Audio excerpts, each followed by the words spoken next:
Welcome to the Fintech Hotseat. This is Craig Jeffery with Strategic Treasure. I'm delighted I have a special guest to talk about accounts payable automation. As many of you know, accounts payable activities have been partially automated or fully automated in some companies. There's a lot of change, and I wanted to talk with Michelle about what's going on with accounts payable automation.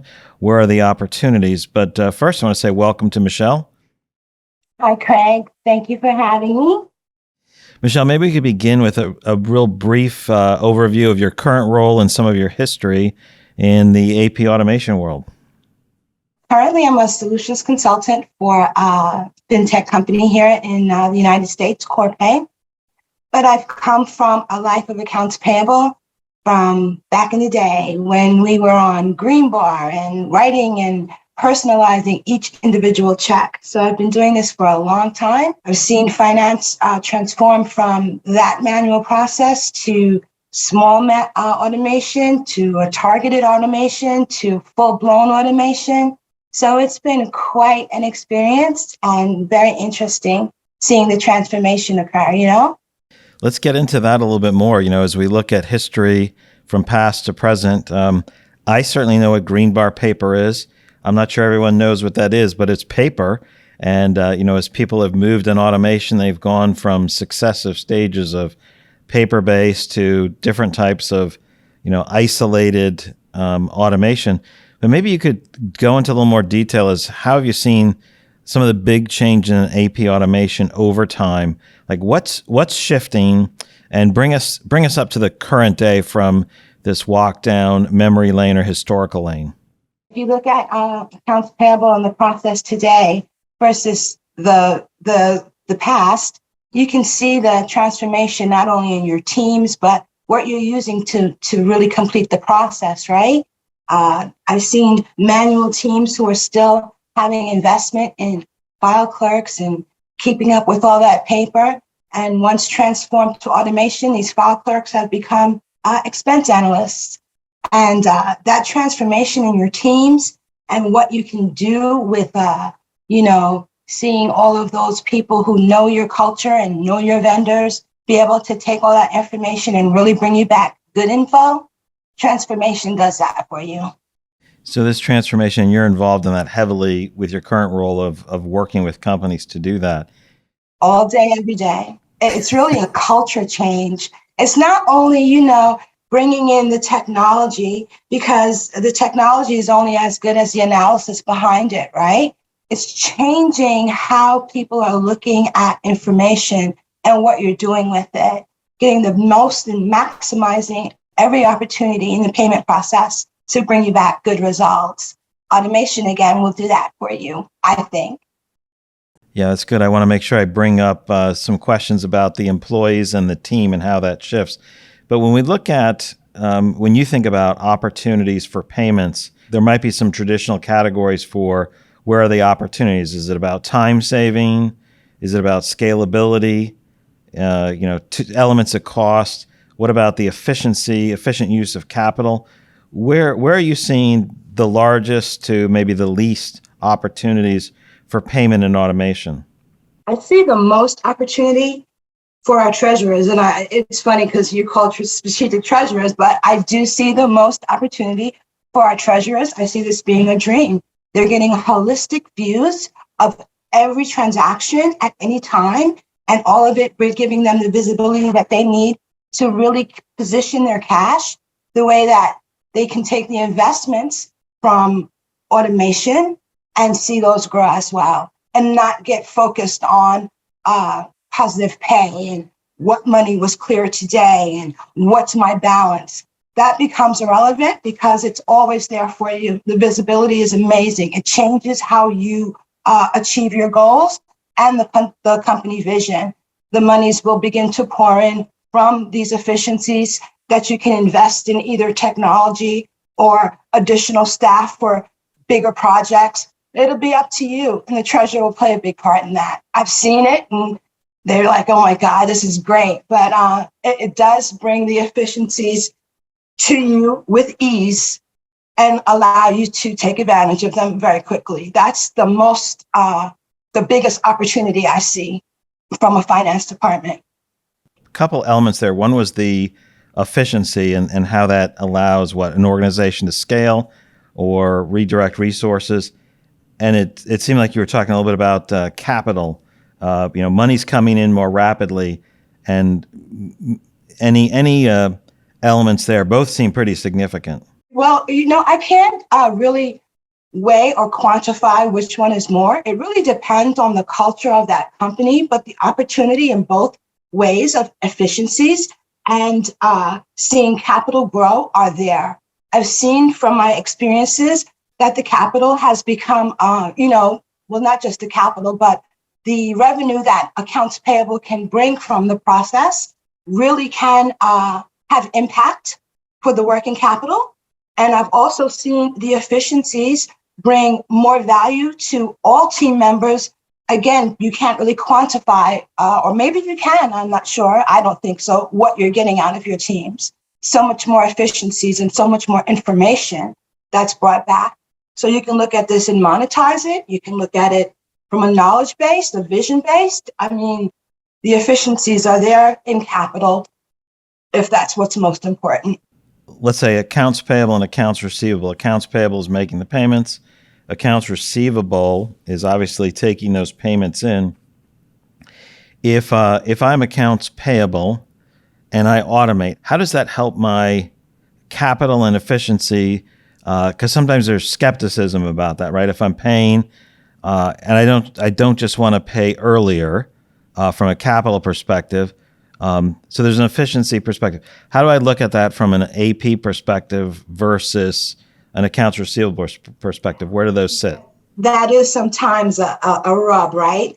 To get other departments to see the efficiencies in it. And what happens with AP automation is that your vendors are becoming empowered to really be a part of how they receive their payments, making the ease for accounts receivable and to collect and credit and be a part of that vendor relationship that much more seamless. All the information for both departments to make the proper decisions in either enhancing credit and collection or deterring a payment or requesting additional payment terms or discounts are there for both sides with any automated tool. Some tools do it better than others, but that is one of the ultimate goals any finance team should be looking to capture. You were describing a comprehensive look at AP, which included the receivable side a little earlier. And it made me think of this: if you automate AP, then let's say you're paying for 10 invoices, but you don't share that information on the receivable side. What kind of breakdown does that cause, to both organizations, AP and AR?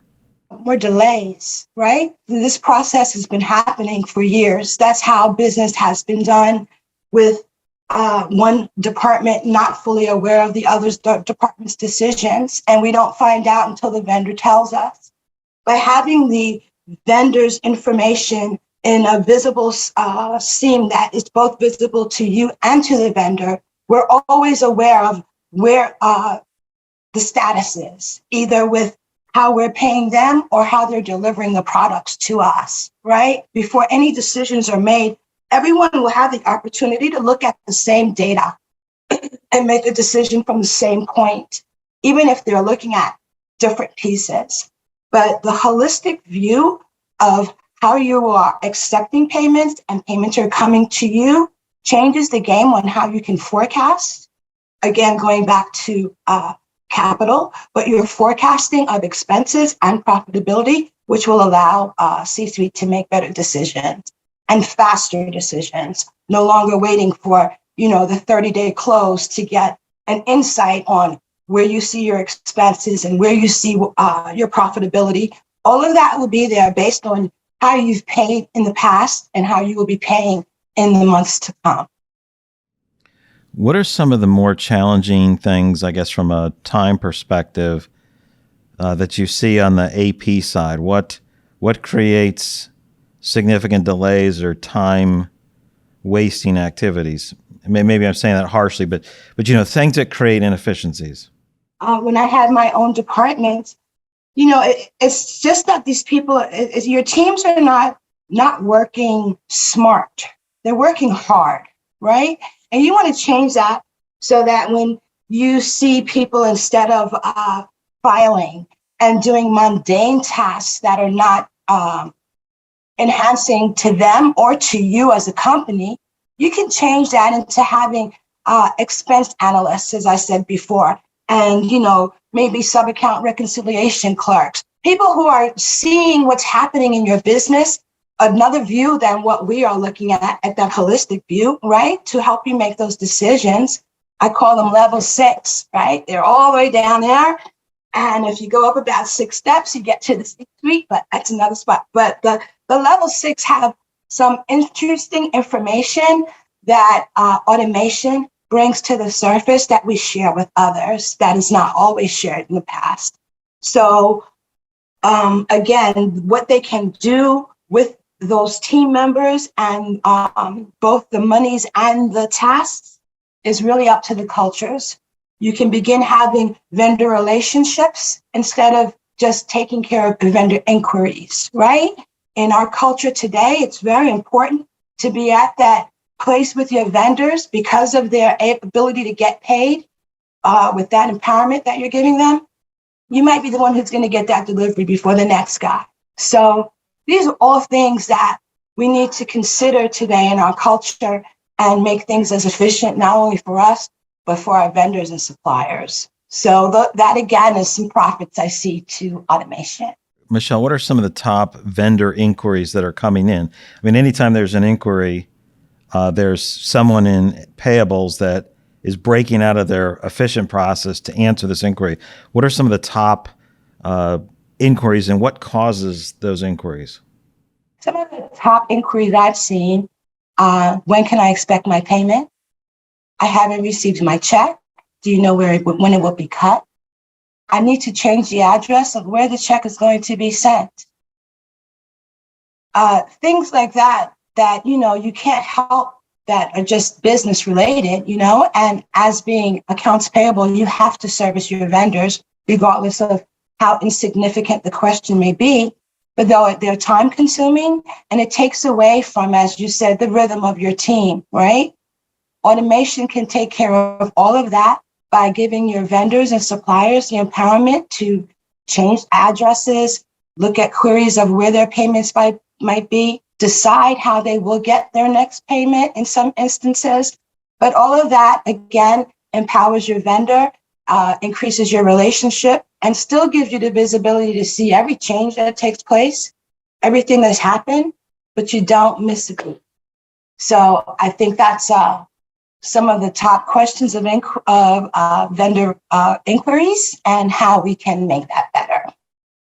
I like how you brought the, I don't know, I'll call it the self-service role for your vendors can service themselves as opposed to, involving AP for every single type of transaction.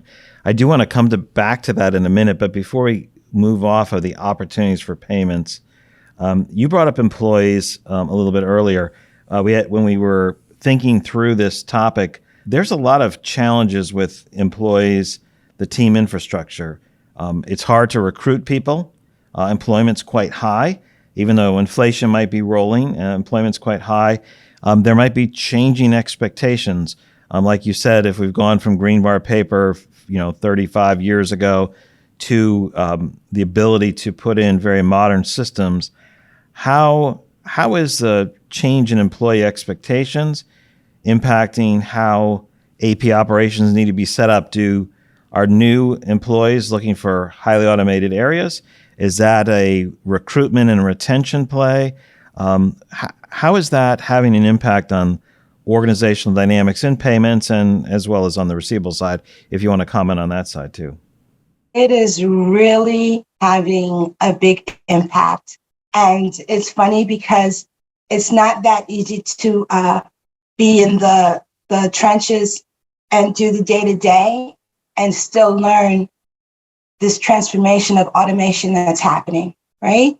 You're being expected to learn the new way and keep up with the old way.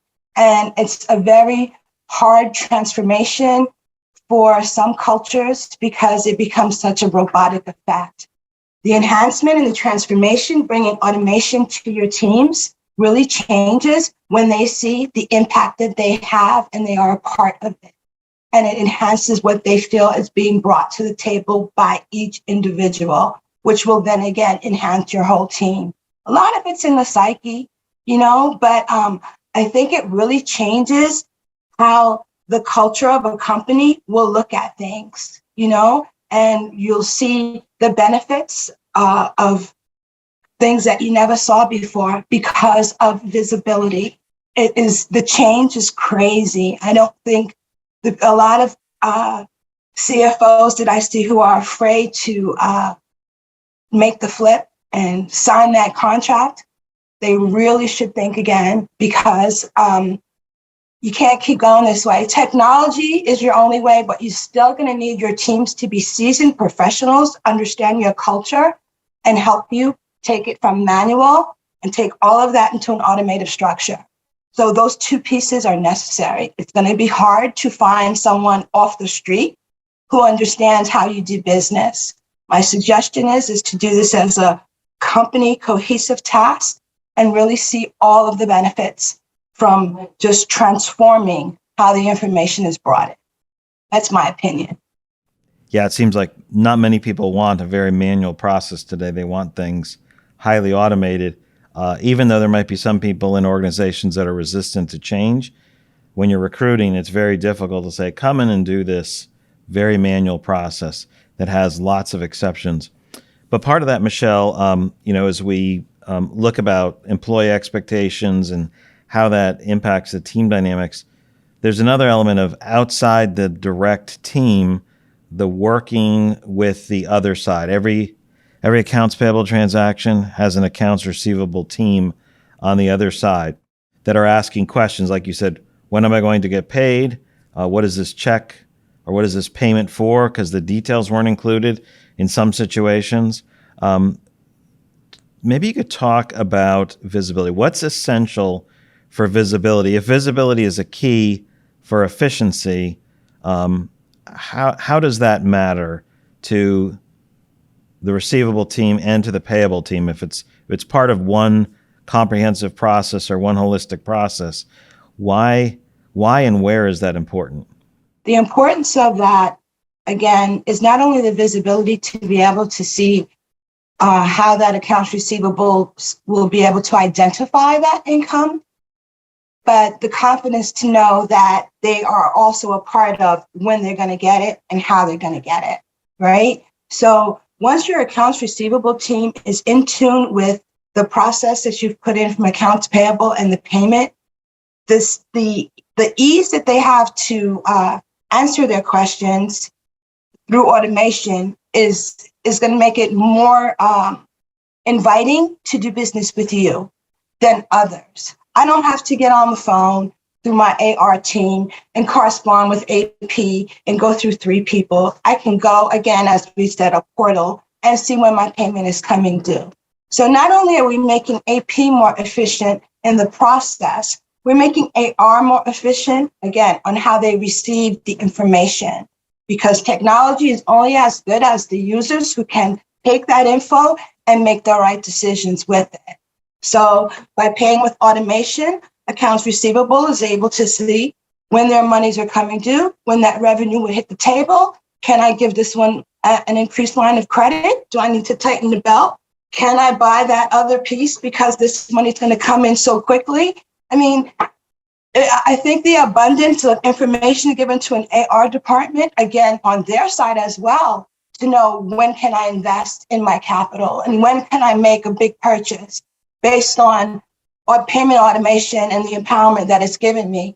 It works for both parties on both sides. That sounds slightly superior to the green bar paper approach. Just a little. Remember, we had to push the buttons to put the numbers, right? And then put the check underneath, bring it down, then put that paper, all those papers together, get them signed. Of course, wait for someone to be available to sign. Depending on the dollar amount, you need another signature. I mean, a check signature process could take days sometimes, You're taking so much time And they also put, a quantity to get around how much it costs for each check to be processed. I'm not always in agreement with the dollar amounts put in on that because, again, you can't quantify all the time that's put around that process. You can't. It's sure not $5. So, yeah, that's another area I think that the efficiencies are there. And, we haven't even spoken about the rebate opportunities, right? Like the money that comes in. We're just talking about cash positioning, holistic views of all of your data, be it ACH or EFT or check or wire. Everything is there in front of you every day, So it's endless. I love these things.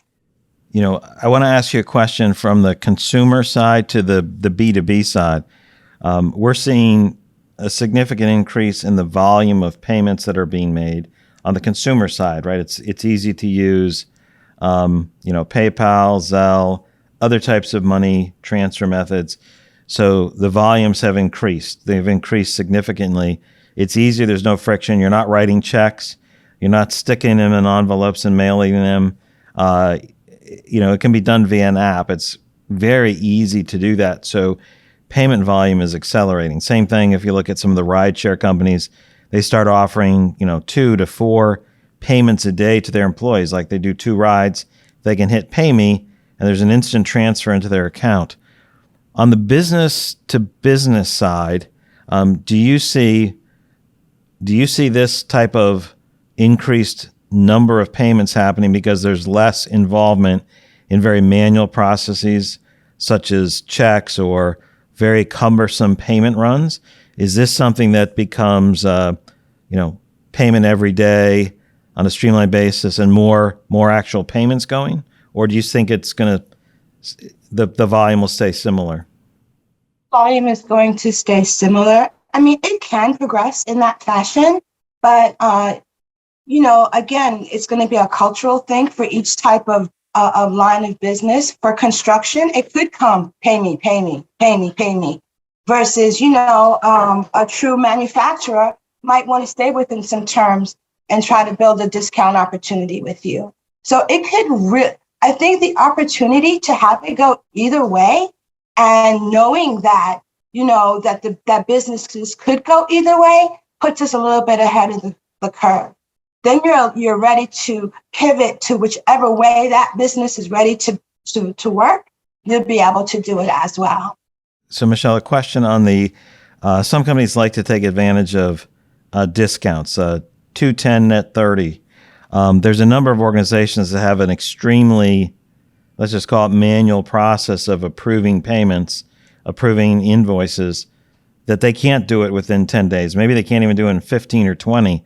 And so they give up all these discounts that they would want financially.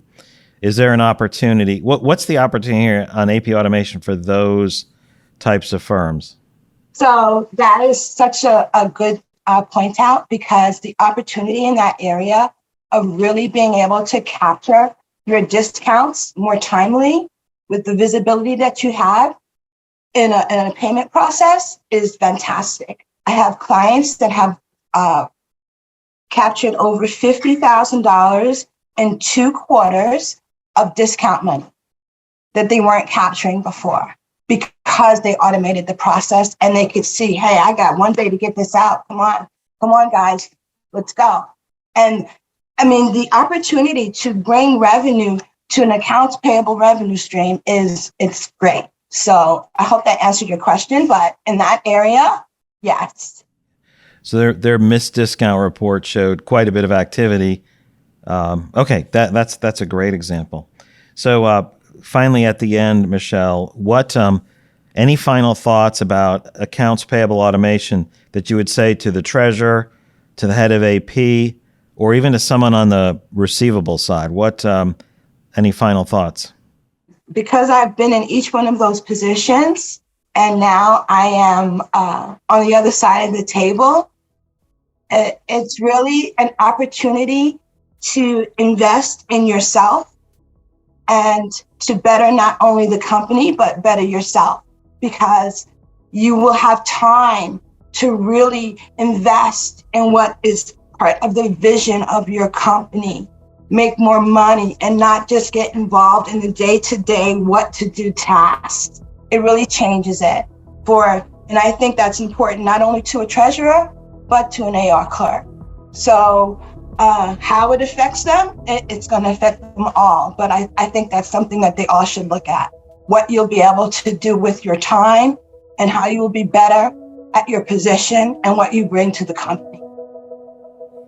Michelle from Corpay, thank you so much for joining me on this Fintech Hot Seat. Thank you for having me, Craig.